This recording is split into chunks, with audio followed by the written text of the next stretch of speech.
తర్వాత 4వ ఆఖరి అతి ముఖ్యమైన code occupational safety health and working conditions code 2020. అది కూడా అమల్లోకి వచ్చిందనమాట. ఎంప్లాయీ సేఫ్టీ గురించి, వర్కింగ్ కండిషన్స్ గురించి, ముఖ్యంగా ఉమెన్ సేఫ్టీ కావచ్చు, ఉమెన్ నైట్ అవర్స్లో వర్క్ చేసినప్పుడు వాళ్ళ సేఫ్టీ కావచ్చు, వర్కింగ్ జర్నలిస్టుల గురించి కావచ్చు, సినీ వర్కర్స్ గురించి కావచ్చు, వీటన్నిటి గురించి కూడా చర్చించారనమాట. ముఖ్యంగా అనార్గనైజ్ సెక్టర్ వర్కర్స్ సంబంధించి కూడా ఒక నేషనల్ డేటాబేస్ మెయింటైన్ చేయాలని చెప్పి ఈ ఆక్యుపేషనల్ సేఫ్టీ అండ్ హెల్త్ దీని యొక్క కోడ్లో చెప్పారనమాట.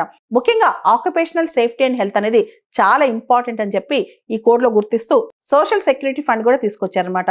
ఈ మధ్య మనం చూస్తున్నాం చాలా రాష్ట్రాల్లో working hours daily 10 hours 12 hours పెంచుకుంటూ వెళ్ళారు. అయితే ఈ ఆక్యుపేషనల్ సేఫ్టీ అండ్ హెల్త్ ఈ కోడ్లో డైలీ వర్కింగ్ అవర్స్ సంబంధించి కూడా డిస్కస్ చేశారు.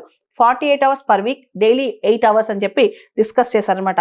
ఇంకా ఎక్స్ట్రా పని చేస్తే ఓవర్ టైంకి డబ్బులు ఇవ్వాలని, అసలు పని చేసిన దానికంటే ఓవర్ టైంకి డబుల్ 5 ద అమౌంట్ ఇవ్వాలని చెప్పి కూడా ఈ కోడ్లో చెప్పారు. మొత్తానికి ఈ 4 లేబర్ కోడ్స్ అనేవి పూర్తి స్థాయిలో అమల్లోకి వచ్చేసాయి.